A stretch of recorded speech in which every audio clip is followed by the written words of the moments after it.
Ce riz pourrait bien provoquer une révolution agricole. Nous voici au kibboutz Magal dans le nord d'Israël où se trouve l'entreprise Netafim. Celle-ci a développé un système d'irrigation en goutte à goutte pour la culture du riz, l'aliment de base de plus de la moitié de la population mondiale.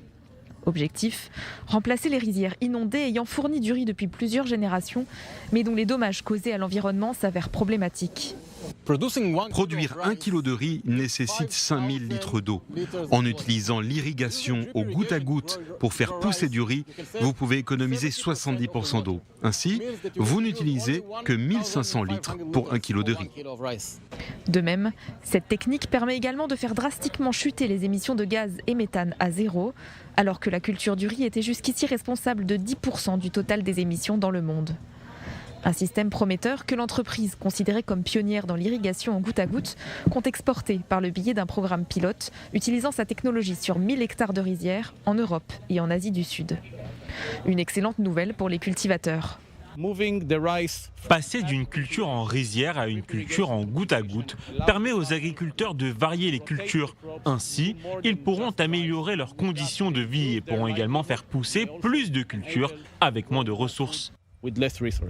Netafim anticipe déjà l'avenir. En effet, la consommation de riz devrait encore croître de 50% dans les 30 prochaines années. À tel point que l'entreprise souhaite désormais se tourner vers les gouvernements afin de permettre à un maximum d'agriculteurs dans le monde de bénéficier de cette technologie.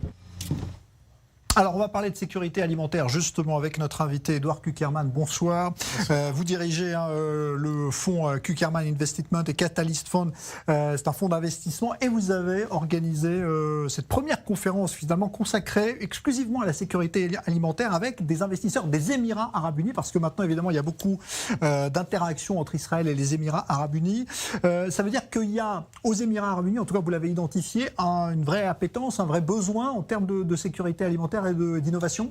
Tout à fait. C'était un sujet quand on a découvert un peu ce qu'on pouvait faire avec les investisseurs des Émirats. On a vu que ce thème-là est important parce que pendant la période du Covid, il y avait un vrai problème de sécurité alimentaire aux Émirats. On sait que typiquement 95% des produits sont importés.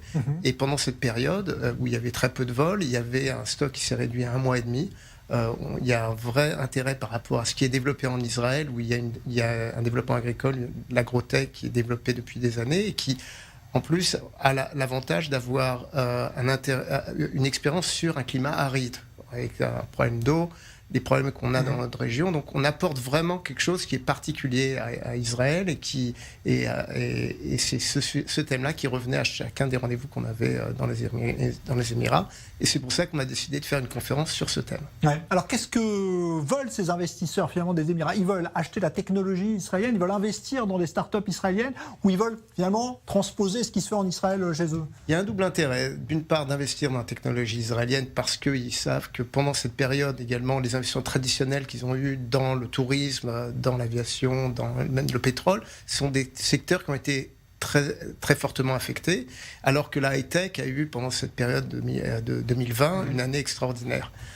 Donc il y a un intérêt pour la high-tech israélienne. Ils veulent vraiment avoir accès aux technologies dans le secteur agro parce que ils ont un besoin local. Donc ils veulent à la fois investir en Israël, mais également déployer des solutions qui ont été développées en Israël et qui sont exportées dans tous les pays du monde. Ils veulent les déployer dans la région, aux Émirats, mais également se servir des Émirats pour déployer des solutions pour l'ensemble des pays du Golfe.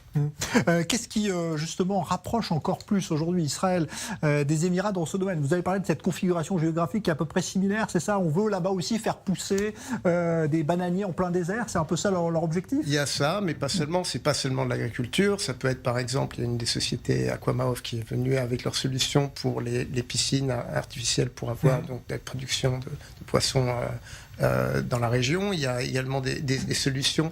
On a par exemple on a une productivité très élevée pour tout ce qui est cows en Israël. Enfin, on a 50 litres par vache. La productivité des vaches laitières israéliennes qui est à peu près 10 fois supérieure à la moyenne dans le monde. Donc il y a beaucoup d'expertise qui recherchent ici. Puis un autre élément qui est quand même assez étonnant, c'est que la high-tech israélienne dans l'année 2020 a atteint des sommets, puisque l'année dernière, on a eu plus de 10 milliards de dollars qui ont été investis par les ventures dans la high-tech israélienne. C'est le deuxième pays au monde, après les États-Unis, en chiffre absolu. Évidemment, per capita, c'est le premier pays au monde. Mais ce qui est remarquable aussi, c'est le nombre d'unicornes qu'on voit en Israël. En 2013, on avait une société qui était une unicorne, qui était Waze. Maintenant, il y a 45 sociétés israéliennes qui sont des unicornes. Si on compare ça à l'Europe, par exemple, l'Angleterre se retrouve aujourd'hui avec 27 unicornes et la France avec 7 unicornes. Donc, on a en chiffre absolu une position dominante dans le secteur de la high-tech, et je pense que c'est ce qui les attire aujourd'hui et qui fait qu'ils regardent également des choses qui vont au-delà de ce sujet de la sécurité alimentaire pour faire des investissements dans la biotech, medtech, dans la high-tech en général. Voilà, ça a été une valeur refuge en quelque sorte dans cette crise mondiale qu'est le coronavirus, qui est quand même assez remarquable. Merci Édouard Kuckerman.